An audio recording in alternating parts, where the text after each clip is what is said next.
Well, hello everyone, and welcome to Hogarth's Global Astrology. Know your planets, know yourself, or know your nation, know yourself. All right, let's get stuck in. Let me get the comments up. All right, well, I've had another dream. Oh my gosh. Oh, the world, the world, the world, the world. Isn't this bonkers? Let me just 1 second. I've left my 1 second. Let me just put my phone on airplane mode so it doesn't beep and it doesn't update. Oh, guys, isn't this bonkers? Isn't this all just completely and totally crazy? Yeah, complete. It's where to begin, huh? Where to begin with all of this madness? So I had another dream. BB was in it. And that was very interesting. He didn't speak to me. BB, let me tell you, BB is never going to speak to me, dead or alive. I know that. Yeah, I know that. Dead or alive, he's certainly not someone that I just feel energetically that it would I don't think I'm I don't think I'm the sort of person he would ever speak to. Yeah, dead or alive. But he was in the dream. As you know, I've been looking at his recent videos recently, and they've looked suspicious to say the least, haven't they? However, what I will say, his most recent video, they showed him, what isn't it, visiting some of the bomb sites and stuff like that. And I think they showed a clip of him on iHip News as well. And that one was done by Fox, and that seemed they were sampling it there, and that seemed to be more legit. That seems to be more legit. So again, like I said, I'm not a tunnel vision person, but I'm still not convinced. I'm still not convinced. Anyway, so I had another Trump dream. What are we going to talk about tonight? Going to talk about the dream. We're going to talk about some of the stuff that is unfolding. We're going to talk about that timing again. You remember how I was talking with the timing of this Rahu Ketu Dasha for the United States. Something I should say as well before I forget, because I've been, even just to prepare for the show, even though I had my dream, I still need to prepare for the show, see what the freshest, most up-to-date news is. My plan after seeing my friends this afternoon was to, go and do emails and all of this kind of stuff. And I'm going to do them tomorrow morning. But I was just like, I have to see what has been coming up in terms of the updates, because I've been very busy with family and stuff like that this weekend. And it's just getting more and more bonkers as we go along. And I think a very interesting thing is happening. Well, I say interesting, but I think Duck L'Orange wants all of this to stop, because it's not been a Colombia situation. It's not a Colombia situation. But I think Netanyahu or all those around him are absolutely willing to decimate absolutely everything to get their agenda through. However, we also have economic realities also playing out, and the things coming together about the timing that I was talking about. Yeah, I need to do what I will do. And sorry for not posting on my financial channel for a little while. There's just been so much ridiculous drama going on. And really what I will do in the coming days, hopefully when I've got time, I will do a kind of like a deep dive on the financial, because on my Hogarth's financial astrology, I'll do that, because we need to look at the rise of Europe, how Europe is doing better out this, like I predicted on that channel way in last year now, probably spring of 2025, something like that. I have to look. I can't remember now because I do so many videos. We all do so many videos. So that, of course, is bearing out and coming true. We also have the scenario where Japan might have no choice but to sell more USA bonds. There's all of this stuff going on. Plus, I got an interesting perspective here from a question that's come in. Plus, we'll do some questions tonight, do a bit of reading. Many of you are here already in the chat. Oh, look at this. Oh, thank you so much. Anita, thank you so much for becoming a new member. Much appreciated. And Teresa, thank you so much for becoming a new member. Much appreciated. And if you've not done so yet, please be sure to like and subscribe and share. Some people have told me that they have subscribed at least twice. Yeah. And then they've been finding that they've been unsubscribed later. So remember as well, there is, unfortunately, again, for entertainment purposes only, there is quite a lot of shadow banning and stuff like that, particularly of people that are challenging the narrative. Let's just put it that way. Yeah. I don't even want to use certain names of companies to kind of call out what is happening with a lot of YouTubers, but just double check that you are subscribed and hype and all that jazz, and that really helps the channel to grow. So we're going to focus on, because the main part of this was Duck L'Orange. So this is the dream that I've got. Look, I've got my notes here. As you know, I write down my dreams. And this was at 9:28 this morning on the 23rd of March 2026. At the moment, it is it's actually 23:42, so that is 11:42 UK time on the 23rd of March 2026. So this was this morning. Anyway, I've put here, had a dream about Trump declining further. I was dreaming that I was living my life as usual, busy life, family, friends, and YouTube. This is what I put here. Very typical. But in the dream, I realized that my mother had gone missing. Yeah. So in this dream, I was like, where's my mum?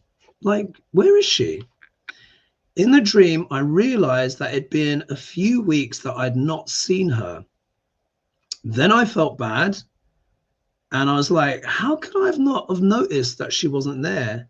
And then I remembered that my mother had passed in the summer of 2000, over 26 years ago. And that's true. She passed in, I think it was July, was it? Yeah, July 2000.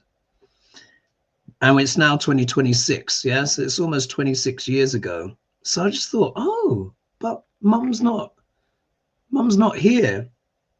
Then I saw Trump looking extremely fatigued and plain clapped. He looked dreadful. He was wearing his usual clothes though, and such, and performing for the cameras, but it was increasingly hard for him to keep the show on the road. Yeah. And then I put here, I saw again, as I'd done in the previous prediction, that Trump will make his birthday in June, but might make a steep decline thereafter. And I put here, like in the dream, it was like he was like making it clear he wanted to reach 80. It was like a big deal for him to reach 80. And I put here, I did not see him dead per se, but I saw him greatly diminished, as if he could not keep up the pretense anymore, a sort of fading away. So in the dream, it's like the impression that I got is just that he is so tired. He's putting forward this energy. Yeah, I still want to do this. I still want to do this, rah. But inwardly exhausted. And it's very interesting because have you guys noticed, do you remember in the last reading? Oh God, I always have to read on this crazy man. And do you remember in the last reading, I said Trump, when was it? Would it have been my Friday fry up? I think it was my Friday fry-up, just gone. And today's Monday. Yeah, it was my Friday fry-up, just gone. And do you remember I said Trump is going to make some kind of announcement? He's going to try and make it seem like everything's all right. Yeah, mission accomplished. And do you remember, I think the final card I got was the 10 of Cups. Do you remember that? For those that watched it. And he's like going to try and make out it's all happy families and all of this stuff. Yeah. But of course, it's not going to work, because let's just say, in terms of the project of Israel, let's just put it that way. Yeah. That is a project that transcends Trump. Trump was the main tool. Let's just put it that way. Yeah. Someone who can't understand political nuance, someone who is vain and greedy and short-sighted, someone who doesn't understand the complexity of things, or avoids the complexity of things, or is incapable of dealing with the complexity of things. And he is all of the billionaires, the people that want this stuff, yeah, who want to basically just kind of destroy things. And basically, I think they're trying to attempt to create a whole new world order. I really do. I really do at this stage. I think this is so much of what this is about, because everything that is going on is just to unsettle things. But at the same time, Trump is trying to grift at the same time. Bibi showed up in the dream and I wasn't sure if he was dead or not, but it was this kind of, he was sort of like shrugging. It was a very kind of nonchalant energy. And it's just like, whatever. It wasn't evolved. He didn't speak. And there was no telepathy. There wasn't any of that. And he wouldn't speak to me anyway. I can just feel energetically. He wouldn't. Like I said, dead or alive, he's not going to speak to me. I know that much. But it was this kind of like, whatever kind of energy. And it's kind of like, it might seem weird to say, but it's almost like it's reaching the point where Trump is sort of becoming irrelevant to the wider goals. It's like he's served his purpose in terms of getting this chain reaction going, but Trump is still trying to grift as he goes along. What I'm going to share here is, I'm going to share a clip here from the BBC. Yeah, I'm going to share a clip from the BBC. And I'm going to share the first maybe 3 minutes or so. Because, so remember, I made the prediction. You got, I don't want to just keep repeating myself, but on my Friday fry-up gone, I said Trump is going to basically try and change the narrative. He's going to try and make out that everything is all right, because he knows that this Strait of Hormuz being closed is a disaster. We have recently had sanctions lifted on Russian oil, yeah, because India needs the oil. And we've also had sanctions lifted on Iranian oil to try and dip the price. And one of the things that people are now saying, well, not even just people, that Trump is manipulating the markets by, basically creating volatility. That's enough for me. Let me just share the screen. And I'm going to share you the BBC News clip, and then you guys let me know your thoughts on all of this. Let's just see here. So this is BBC News. I'm going to scroll it down a little because I don't want copyright. Let's just see here. Let's just do this. So you can see British News, BBC News. We all know the BBC, right? Listen to this. In a reversal of his position at the weekend, Donald Trump now says the US has held talks with what he called the top reasonable person in Iran, and claims that Tehran wants to make a deal, allowing him to pull back for 5 days from his threatened strikes on Iran's energy infrastructure. But Iran says no such talks have taken place.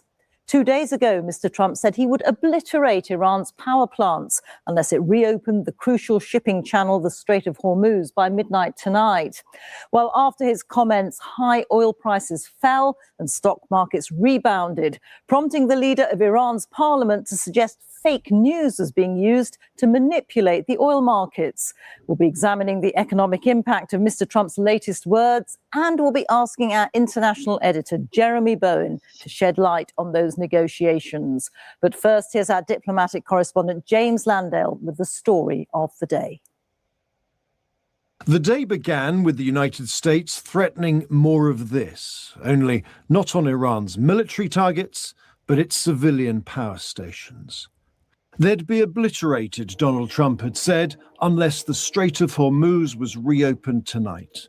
But then suddenly, as he prepared to board Air Force One, an about turn. The president put off the attack for 5 days after what he called productive conversations with Iran.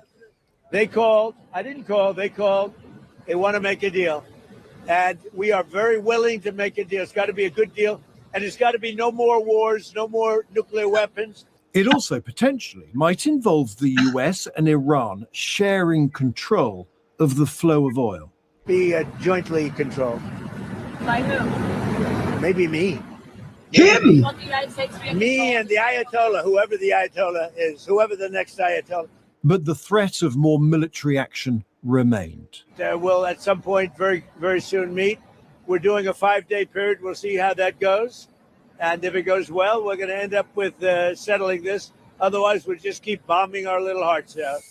Mr. Trump said his envoys had spoken last night to a top Iranian official. He wouldn't say who, apart from denying it was the new supreme leader, Mujtaba Khamenei. Some suggested it might have been this man, the powerful speaker of Iran's parliament, Mohammad Bagher Ghalibaf. But he rushed onto social media to say that no negotiations had been held with the US and fake news was being used to manipulate the financial and oil markets. The Iranian people, he said, demanded complete and remorseful punishment of the aggressors. In Tehran, the foreign ministry repeated this denial, but said it had received messages from friendly countries suggesting the US wanted talks to end the war. And some eyes turned to this man, Pakistan's prime minister, who spoke to Iran's president today and offered to play a constructive role in advancing peace. As markets opened in the US, traders seized on what they hoped was better news. The value of stocks rebounding, the price of oil falling, at least for a time. And all the while, the Strait of Hormuz remained too dangerous for most tankers to pass under the threat of Iranian attack. And Israel continued its bombardment of Tehran. The country's prime minister, Benjamin Netanyahu, saying President Trump had told him a deal was possible. So Donald Trump is now talking of deals and negotiations, a potential way out of the impasse he faces. But how real and developed these talks are remains unclear. James Landale, BBC News. Well, let's go straight to Washington and to Gary O'Donoghue. Gary, yesterday Donald Trump was vowing no ceasefire. Today he's talking about the possibility of a complete and total end to hostilities. What has changed? Things aren't going the way he hoped and expected. I think that's what is the realization here at the White House. He urged the people of Iran, if you remember, to rise up, but there hasn't been regime change. Iran continues to be able to retaliate, even though it's significantly damaged, and it's drawn those other Arab Gulf nations into this conflict, something that Donald Trump himself said had surprised him. And of course, then you get to the Strait of Hormuz, which has delivered this huge energy shock, price shock to the whole world, not least to American consumers with $1 on the gallon of petrol here. Rita, many American presidents before Donald Trump have realized this, and perhaps he's realizing this too. These wars are easy to start, but they can be very hard to finish. Gary, thank you. Gary O'Donoghue in Washington, while Jeremy Bowen. There. I'll stop it there. As he said, these wars can be easy to start but hard to finish. And then Teresa says, hate to say it, but I believe Iran over Degrasse. So, and thanks so much for your comments, guys. And you can see I was just clicking up on the comments while that BBC News clip was playing. So it seems that Degrasse and his cronies are grifting on creating global instability. I mean, it's reaching the point, isn't it, guys, where we're almost running out of language. And this is why, as you know, I coined that phrase years ago. I called it Trumpocalypse. This is Trumpocalypse. You have a vain, greedy man who's on his way out, being controlled and cajoled by a hostile state that wants to take over pretty much all of the Middle East. And Trump is their main tool, where you've got his son-in-law, yeah, and Netanyahu is Jared's godfather. You've got people like Larry Ellison buying up absolutely everything. Media, soon to be CNN, TikTok. Someone told me that he's apparently bought up the Dominion machines, and it's just naked now, isn't it? It's just absolutely naked. I'm going to get more of your comments in. What I'm going to do is let's look at. Oh, I have to add this as well. I'll have to add this. Robert Mueller is no more. Did you hear about this? Yeah, did you hear about this? So let me show you guys. Probably know this, but let me just share screen. And you're like, oh my God. All right, here we go. There we go. So this is Politico. Again, I don't know their affiliation or what have you. I've just been looking online just to see what the headlines are, because I only just found about this. Democrats pile on Trump for post celebrating Mueller's death. The president has long attacked Robert Mueller and Democrats, whom he says are perpetuated a Russia collusion hoax. Really? Really? Democrats are skewering President Trump after he proclaimed on Saturday that he was glad former special counsel Robert Mueller had died. He said, every day this, and then some people said, every day this president shows his basic undecency, unfitness for office. Senator Adam Schiff declared on X. The diatribe in which Trump said he was glad he's dead because he can no longer hurt innocent people. This is Trump saying this, drew fierce condemnation from Democrats. The cruelty is the point, Democrat Senate Minority Leader Chuck Schumer wrote, as if I'm going to listen to, Chuck Schumer. But anyway, Trump's goal is to distract you from rising gas prices, his aimless war, ICE abuses, the Epstein files, don't give him what he wants, and may Robert Mueller, a U.S. Marine and lifelong public servant, rest in peace. Anyways, so it's just, and then someone says, Mueller and the president representative, Mueller and the president rep Dan Goldman wrote on X on Saturday, represent polar opposites of what a public servant should be. So anyway, I'll just stop the share on that. So what's going on now? You guys would remember, oh wow, there's over 1,300 of it. What's that? 1,357 of you. Thanks so much, everyone, for joining me live here this evening and supporting my channel. It's much appreciated. So what was I going to say? Oh God, my mind went blank. I got a bit distracted there. I forgot what I was going to say. I just heard a little click.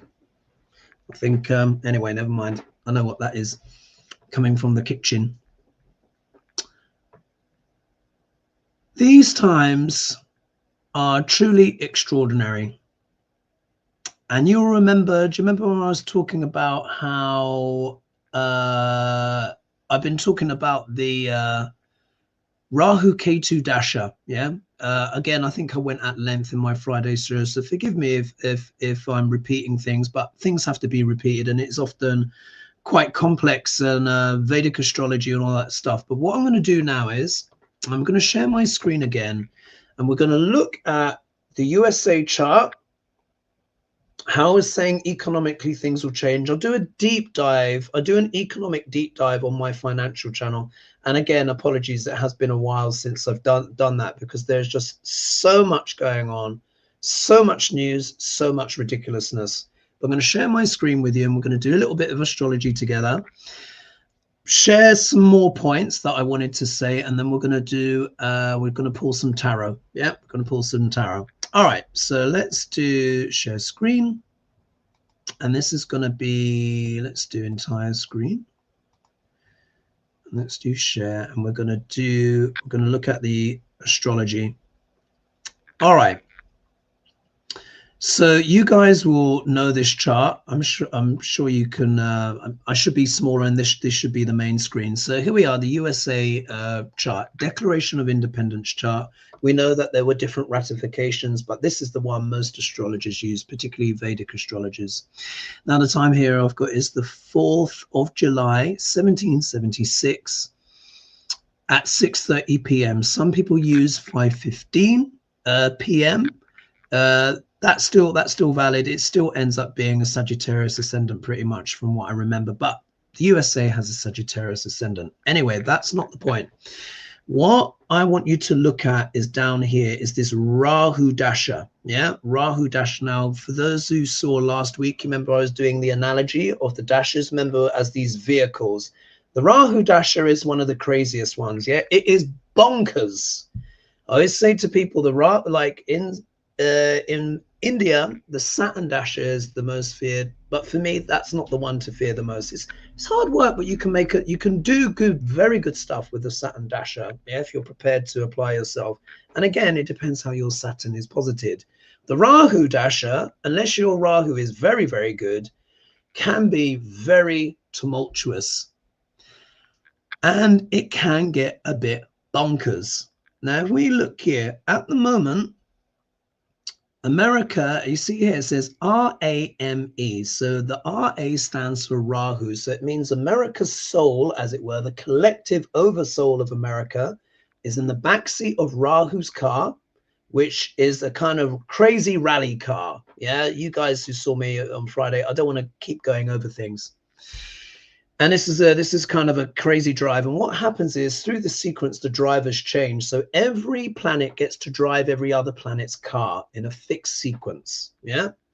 At the moment, America is still in Rahu Mercury. So when you want to see how that Dasha plays out, you look to see where Rahu is. And here is Rahu in the 8th house. Now, guess what? The 8th house, as you guys know, I refer to as the house of what? Sex, death, and rock and roll. Yeah. It deals with espionage. It deals with secrets. It deals with taboos. Yeah, it deals with taboos, scandals, espionage, contract killings, all of this kind of stuff. It could also be winning the lottery. It also deals with other people's money. It also deals with stock market. Look at all of that. Rahu as an energy, the positive of Rahu can bring many exotic and wonderful things. We all have to go in the direction of our Rahu in this lifetime. We really do. And I call it the Indiana Jones moment. Yeah, it's when we have to kind of break out and go through the jungle and discover, yeah, so that we may reach a higher level. But it's a perilous journey, yeah, because Rahu and Ketu are smoky. Yeah, it's not always clear what the intentions are. You really have to develop one's spirit and be brave. Yeah. Anyway, the shadow of Rahu deals with liars, cheats, charlatans, narcissists, and all of this stuff. Liars, poison, all of this stuff. Look what's going on. This Dasha began, as you can see, on the 24th of September 2015. A few months before, because the Dasha energy starts a few months before, a certain someone came down the golden escalator. Yeah, remember that? Then we have Duck Larange, who is what? Liar extraordinaire. Like I said, his gift is grift. So we're in this Rahu energy where you've got this guy who is just absolutely ridiculous in terms of his lying. You see, it's here with Mercury. Mercury doesn't do so well in the water signs. I mean, not universally for everyone, but in general. But Mercury the shadow of Mercury can be manipulation. So here you've got Rahu with Mercury together in the 8th house, which can mean what? Manipulation of other people's money or manipulation of the markets, as we have seen and as now the world is beginning to see, as you just saw in that BBC clip. And the Iranians are calling it out. Everyone's calling it out because we're all cottoning on. Yeah. However, when the K2 dasher starts, it means the K2 energy is going to start kicking in. It's already begun. Remember, it starts a few months before. So I said, guys, from November, December 2025, this energy will start kicking in. You remember I said, as we get closer to March 26th, if we look here, let me just make sure I'll get my dates right for you. Yeah. If you look here, remember I write it the British way. So it's the 26th of March, 2026 is when K2 starts fully driving the car. Today is the 24th of March, 2026. Again, I know I'm preaching to the choir here, but I've been talking about this, haven't I, for a long time now, to get us all prepared for this moment so we can understand what the full cray-cray is. Yeah, so this is the energy that America is in right now.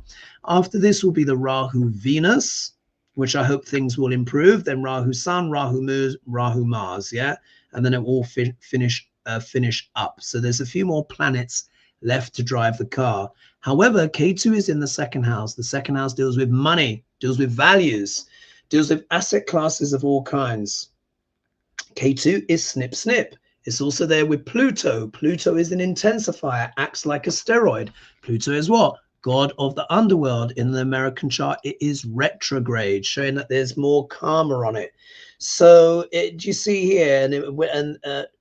Pluto deals with extremes, either extreme wealth or extreme debt. Yeah.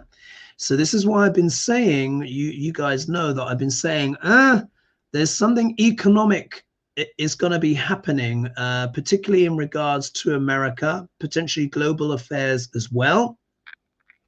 And I said we could see it could be the AI bubble popping or something like that. Yeah. Now, remember, I've been talking about this from last year. Yeah, pretty much autumn, let's say fall of last year, as we were getting closer. Anyway, so let me just stop the share there. And so this energy is getting stronger. So let's stop the share. And then I'm going to share another clip. Share screen, not clip. What am I sharing here? So this is from the Financial Times. Yeah. Look what they said. They said, how the Iran war could derail the AI boom. Now, this AI boom is actually a massive bubble. Yeah, as you guys know, I've been talking about it. Again, I don't want to repeat myself too much. The entire chip supply chain depends on energy and chemical imports from the Middle East. This is the Financial Times, as you can see. So this isn't some fringe little blog. Yeah, this is the Financial Times here. You can all see for yourself. So Samsung memory chips, East Asian semiconductor manufacturing is reliant on Middle East for essential commodities such as helium, of which about 1/3 of global supply comes from Qatar.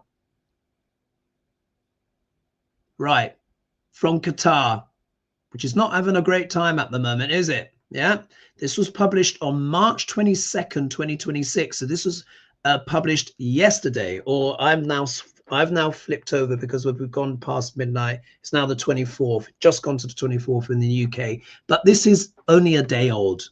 Yeah. So for more than 3 years, AI has propped up the global trade and investment and pushed stock markets from the US to Asia to record highs. We all know this. Investors have committed trillions of dollars to the technology, one of the most power-hungry inventions ever, on the assumption of ample energy supplies and a slick chip production that can cross more than 70 borders before reaching the final consumer. But the Iran war is exposing fragilities in the AI supply chain. Oh dear. This article was written yesterday. You remember I was saying snip, snip will start driving the car from the 26th of March. Oh, you can't make this up, can you? South Korea's Samsung Electronics, SK Hynix dominate memory chip manufacturing together, accounting for 80% of high bandwidth memory and nearly 70% of dynamic random access memory. These power AI systems and cloud data centers, as well as smartphones and cars. Taiwan's TMC makes 90% of advanced semiconductors and virtually all of the high-end AI chips designed by NVIDIA, the world's most valuable company. Both South Korea and Taiwan depend on fossil fuels for energy, which almost entirely come from imports, particularly via the Strait of Hormuz. The latter relies on the Middle East for more than 1/3 of its liquefied natural gas needs. And Israel just bombed Iran's gas fields. Look at this. Share of imports from Middle East. You can see here, South Korea, oil, LNG, liquefied natural gas, helium. Look, Taiwan, pretty much the same. So I'm going to stop the share there because I think I've made my point. Yeah. Do let me know what your thoughts are in the comments. Do you see what I mean? How this is just absolutely bonkers. So even all of these tech bros, yeah, that voted, well, helped Duck L'Orange, gave him money. Elon did whatever shenanigans that they did. And even Trump admitted in the White House, well, you know, we sort of rigged it. And hey, I get to host the World Cup and the Olympics. Yeah. All of this, remember all this data centers, AI. Yet the countries that make the semiconductors on which this whole thing is based, they need that oil from the Middle East and the Strait of Hormuz. Wow. Doesn't that sound a bit like a house of cards? Yeah. And you see why I've been talking about this stuff. You just, Anyway, let me just read more comments. I think I've made my point, haven't I? What is this? So someone's saying here, photographer says, well, people can believe him or the US Treasury Department, who has a report out that the US is insolvent. He says there are talks to make the market rise. After Iran said there were no talks, they drop. Yeah, because Iran's like, they're talking bullshit. Now, apparently, Iran has said like they said, nothing. Never, ever, ever again are they going to talk with the United States. It's just ridiculous. And then someone says, yeah, old silver, there's no justification for boots. I hope they don't do it because it'd just be an absolute disaster. I hope they don't do it. Wildchild said, ICE are freaking out, being exposed. Oh, yeah, this is good. Patches said, friendly reminder, no King's protest, March 28th. Isn't that funny as well? March 28th. K2 starts driving the car March 26th. But it's already begun. So, and I know I keep repeating myself, don't I? But it's like we've got so much flood of news. When I mention these astrological things, of course, they're easy to forget. But that's why I keep repeating it. And I said to myself, when it gets closer to time and then there's ample evidence for everyone to see, everyone will understand like how this stuff works. People Frog said just mind-blowing. And then oh wait, someone said it's debunked. Purple said they say that BB is not Jared's godfather. I heard it was debunked. Another person says yes it is. What, meaning it's true? I don't know. Let me just see. I thought that was. 1 second, let's have a look. Is Netanyahu Jared Kushner's godfather? Let's have a look. Let's just see.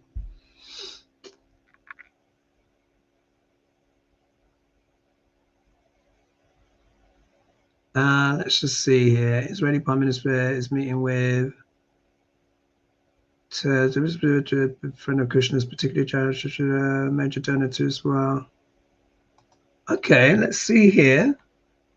Happy to accept cookies. When Netanyahu slept at the Kushner's, media tells of Trump Jewish confidence, US media.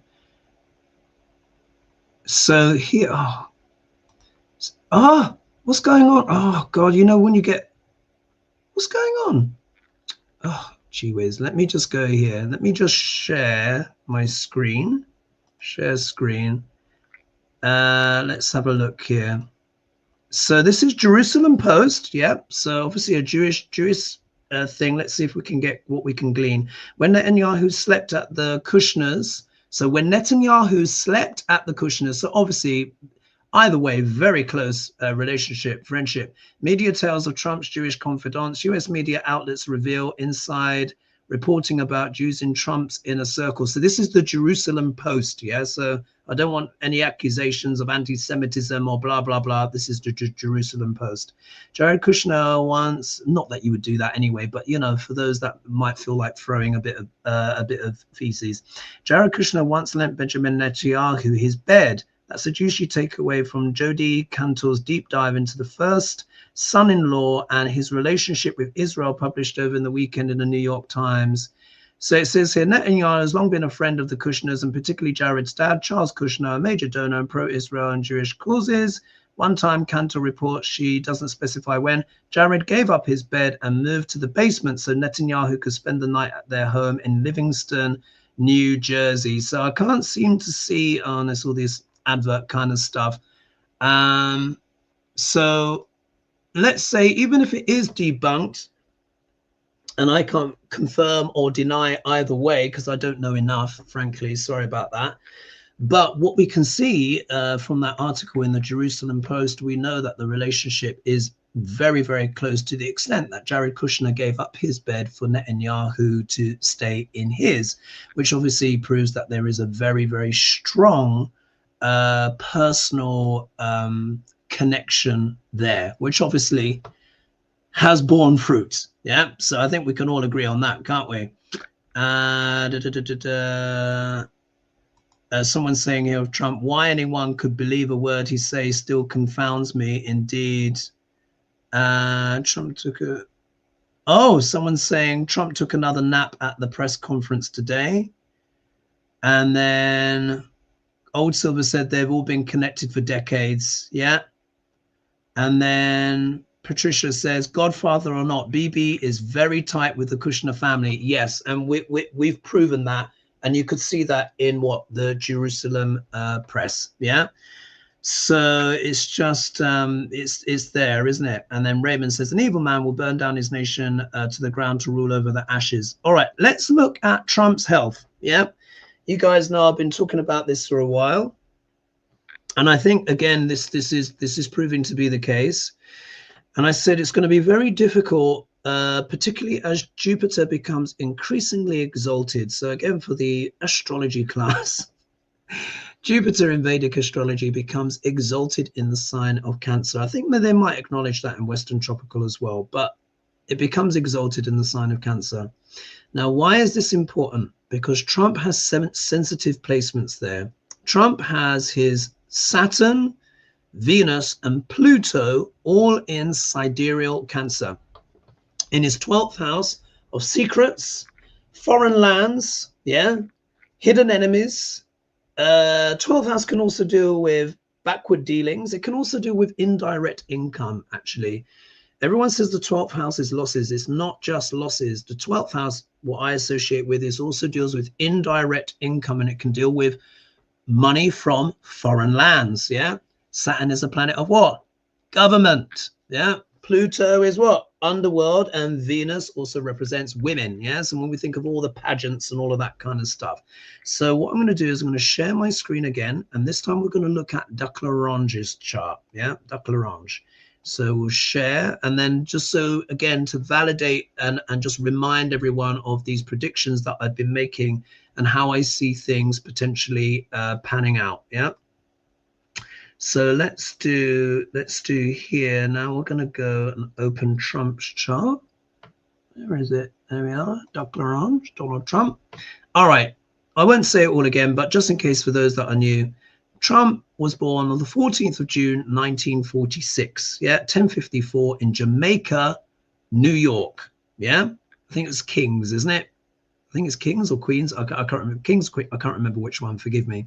Anyway, here we are. See Mars here in the first house. Mars is known as what? The red planet. Yeah, deals with passion, deals with energy. This is why Trump paints himself orange. Yeah, and it gives him superpowers. I shouldn't be laughing, but it's just true. Yeah. I've got Mars in the first house as well. Mars in the first house tends to give a reddish complexion. Yeah, Mars is known for this, or red hair it can even give. Or if a person happens to have pale skin, which of course Trump does, they may overdo it on the blusher, yeah, because that Mars energy is wanting to come through. Either way, it creates a lot of passion, creates a lot of energy, yeah. Even though Trump is declining, you know, and the wheels are coming off, the gaffer tape and the bubble gum is still somehow holding on, yeah, because this guy is a reptile. Anyway, so there he is, Mars in the first house, very close to the ascendant, conjunct the star Regulus, which you've all heard me talk about, yeah. Anyway, the point is this. If we look down here where it says TR, this means transits. This is where the planets are sidereally right now. Like according to NASA, Western astrology, of course, 24 degrees ahead, can still work and all of that stuff. But as you know, I do Vedic astrology, Neo-Vedic. What makes it Neo-Vedic? I include Uranus, Neptune, Pluto, Ceres, and Chiron. Why? Because they're too important to leave out. Anyway, I want you to focus over here. You'll see Jupiter is at 21 degrees and 7 minutes of sidereal Gemini. Why is this important? Because Jupiter is getting closer, going to the sign of Cancer, where he becomes exalted. If we look here at Trump's chart, you see here it says the 12th house. 12th house also deals with what? Endings, hospitals, retirement. Yes, the land of far, far away. That's what I referred to it as. Anyway, here you'll see, here is Pluto at 16 degrees 56 minutes. His Venus is at, this is Trump, 2 degrees 38 minutes. And most importantly, his Saturn is at 0 degrees and 42 minutes. Last year, 2025, when Jupiter became briefly exalted, I think it was maybe a month or two, something like that. Jupiter came out of Gemini into Cancer and kind of stood still at around about 1 to 2 degrees of sidereal Cancer, which was right on top of Trump's Saturn. Saturn is the planet of accountability. Yeah, Saturn is actually quite a dangerous planet for all Cancer rising and Leo rising people. Why? Because he rules, for Leos, he rules the 6th house of health and the 7th house, which deals with business, other people, imports, exports, legal stuff, marriage and all that stuff. But it's also known as a death inflicting house. The 7th house is in Vedic astrology, and so is the 2nd house. Anyway, and what I warned people last year, I said Trump is going to have some kind of health crisis in the summer, because that Jupiter is going to squat right on top of his Saturn. And you'll see here, Saturn is currently transiting through sidereal Pisces. Yeah, you see it's up here in Pisces. Now, for all Leo rising, Saturn represent Pisces is the 8th house. Sex, death, rock and roll. Yeah, this is why we're getting all of these scandals and all of this stuff around Trump. Anyway, last summer when Jupiter stood on top of Trump's Saturn, Trump had his massive stroke. Yeah, do you remember the face was all funny? And again, this is not to tease people who've had strokes and stuff. No, I'm not doing that at all. But we know he had a stroke. Yeah, they pretty much admitted it. It was in and out of Walter Reed. And I think they also as well went in up the thigh and fixed the heart a bit as well. Remember all the cankles and all of that kind of stuff.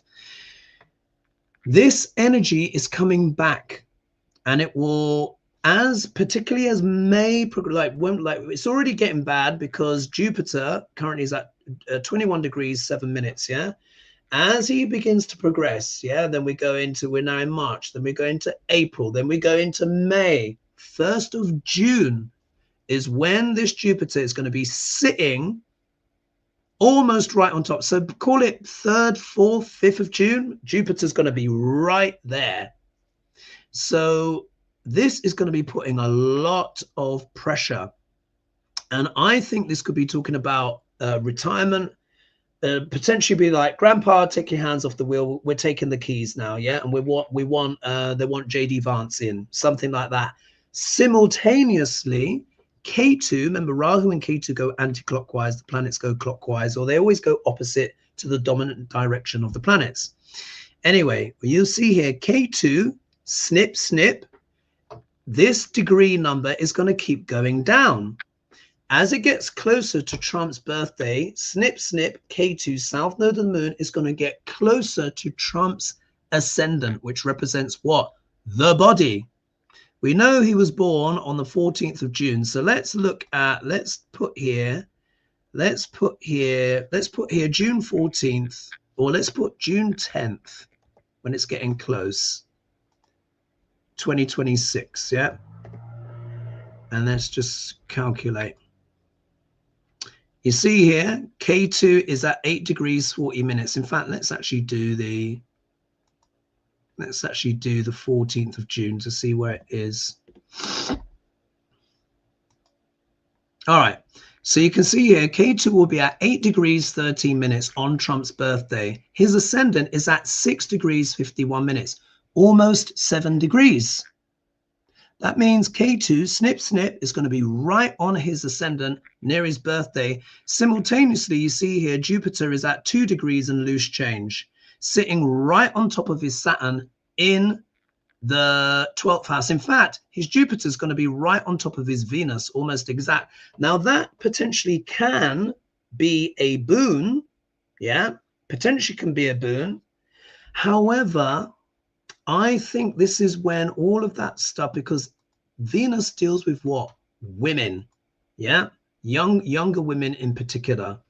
And I think this could be where even more the whole Epstein file thing keeps coming back. I don't think it's going to go away. Obviously, the war has been a massive distraction, but they can't keep this war going forever. So let's pull some cards. Yeah, let's start doing a little bit of tarot. So, you know, I have to do this astrology stuff so people can see where I'm, how and why I'm making the predictions that I am and how it's manifesting. Yeah. So thanks for everyone for staying through with that, with my lessons there. So someone's saying here, laying, cheating, plotting, self-serving regime we have for our government here in the US. It's all insanity. I will be grateful when we can get past this. Thank you, Helga, for sharing your insight. Yeah, indeed. And Jazzy says the hypocrisy of them saying that we're gleeful about Charlie Kirk. Indeed. And then, right, Robert Mueller volunteered for Vietnam. Yeah, so of course, you know, Trump always feels insecure, doesn't he, about anyone that's given service, because he's Mr. Bone Spurs, never done a day in his life. I think he turned it down 5 times. Can you believe it? Wow. What's this here? And then Purple is saying, please, Lord, let this end already. We honestly are way past the breaking point, and the whole world is going to start to feed it, and then we'll start invading everywhere on a whim if someone does not stop him. And then someone says here, Karen says, sorry, but I will say the same at Trump's obit. Do you mean obituary? Obituary?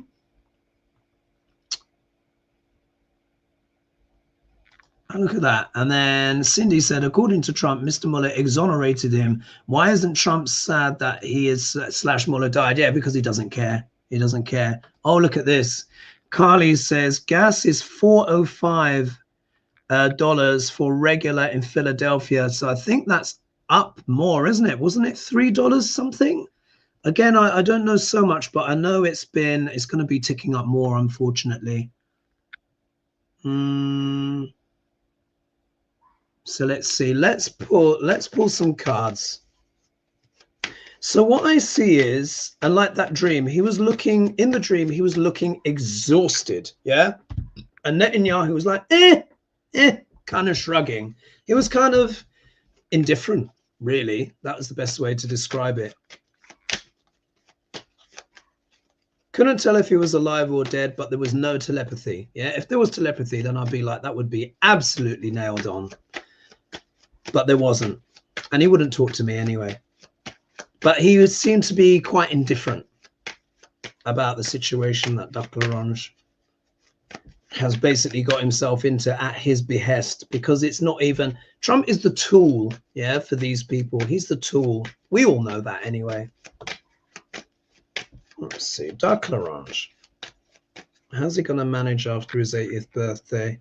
My last reading that I did for him on his health, I said he would make it to 80, but he could decline even further after that. But let's see what the cards say now. Yeah, because things can change. Let's have a look.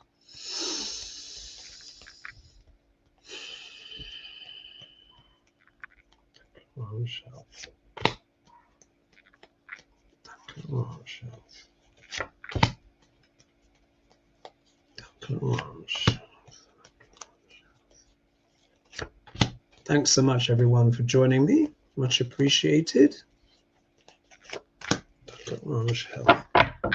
And do make sure that you are subscribed. Yeah.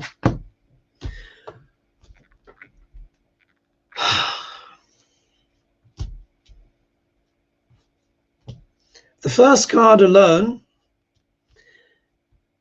Anyway.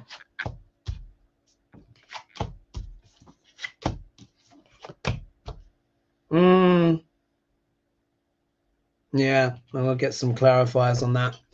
Right, as you know, there is a certain card which you guys know by now. I associate more with death than the actual death card. If you ever pick the death card for yourself, it doesn't literally mean you're going to die. Most times it's about transformation. It can mean that as well. But for me, the card that really talks about endings, death, but also remember as well, I also associate with retirement, ending of someone's career. Look at the first card. 4 of Swords.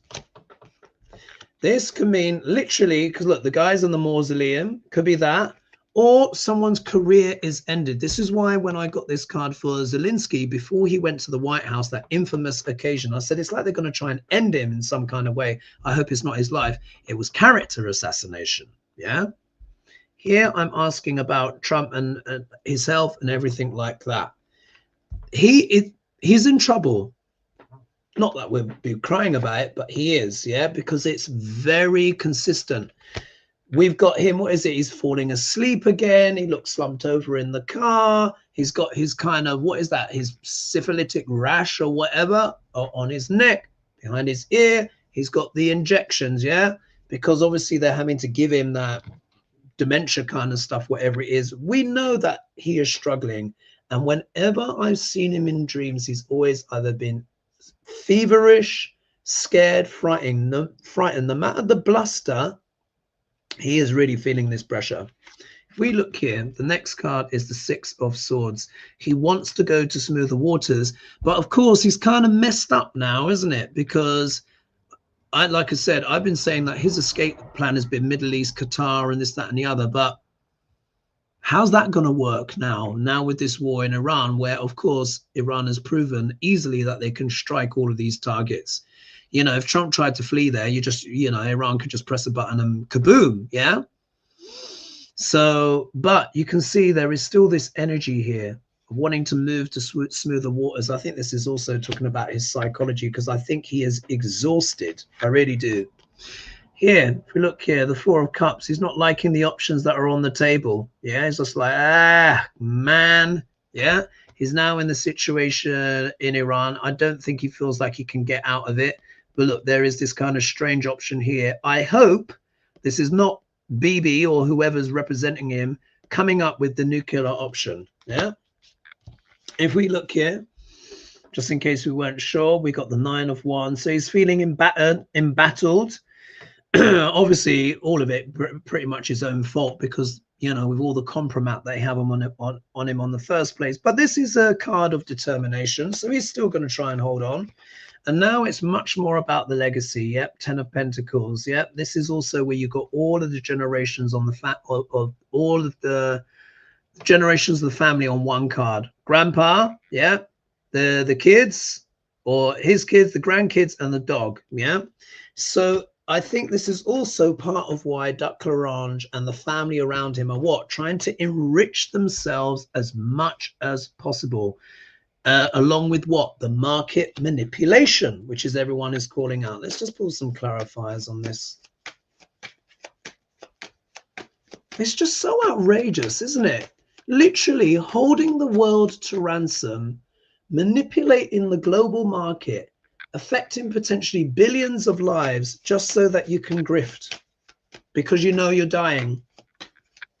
And you guys will remember I said last year, isn't it? I said Trump's behaving like a man who doesn't have long to live.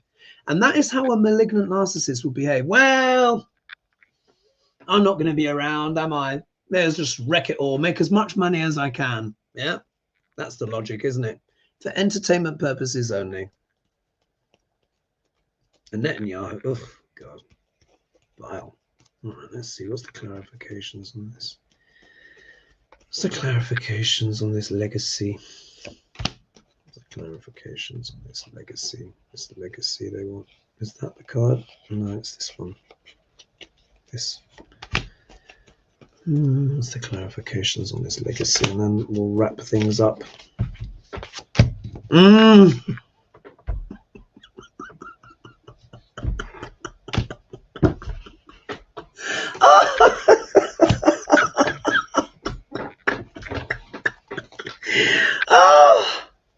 you can't make this stuff up.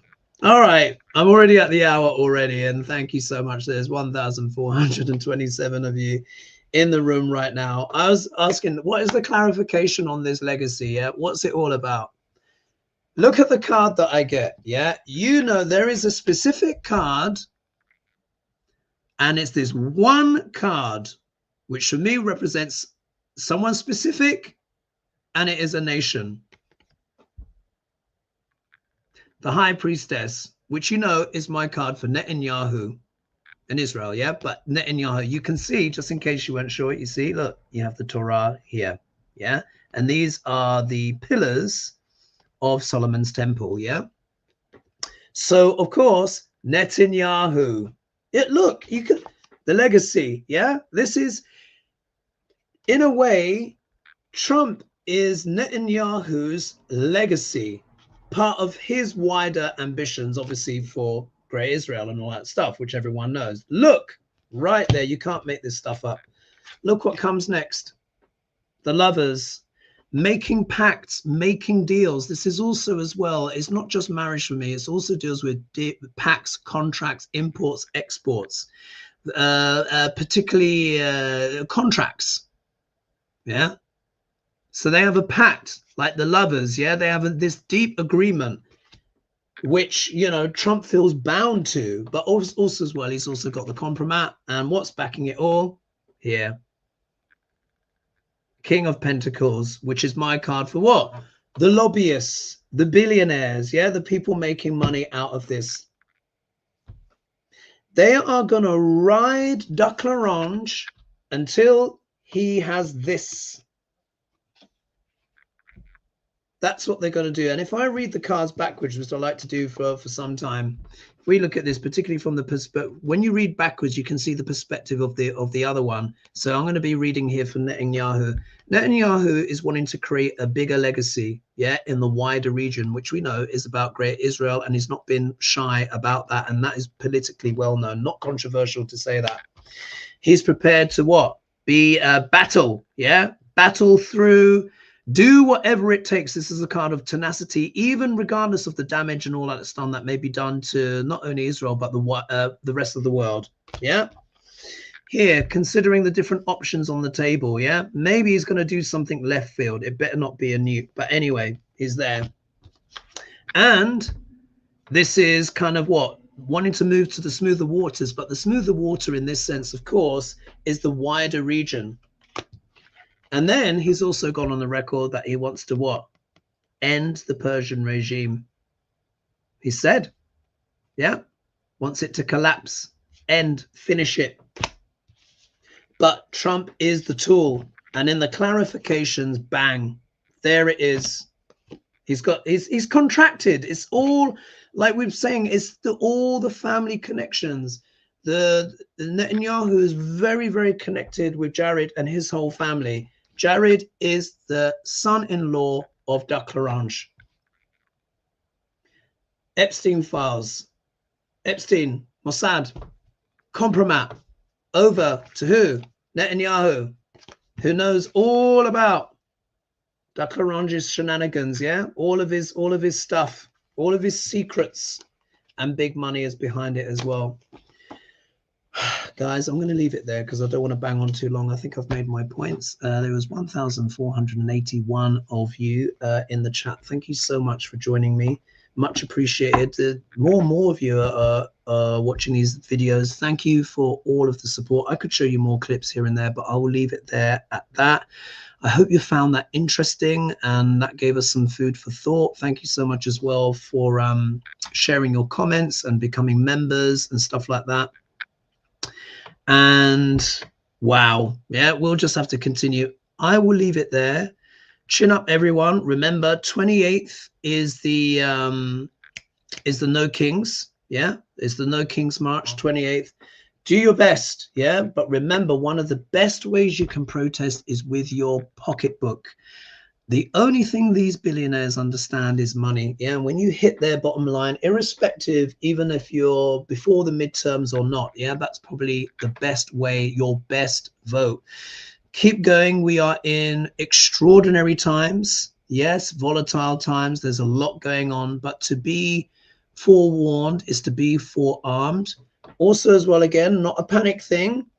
But if you look online, get yourself those, like, you know, those camping burner things. Yeah, I've got mine. Look, and I live in the UK. I've got a double burner, butane gas. It was so cheap. I've got that as a backup. Candles, you know, some bits and bobs. I'm not expecting, you know, Armageddon or anything like that. But just be prepared. You know, stay safe. Remember, do what you love. Talk with your friends, family. Remember your pets. Take a break from time to time. Yeah, that's what I'm doing. I'm taking more of a break from the news, you know, from my own mental health and well-being and stuff like that. And it's been very good. It's been good for my blood sugar as well. Yeah, not getting all of this energy. But anyway, I will leave it there. I will see you next time, everyone. Thank you so much for your support. And yeah, like and subscribe and all that jazz. And I will see you on the next show. I hope you found that interesting. All right, big love. Mwah! See you soon. Bye-bye.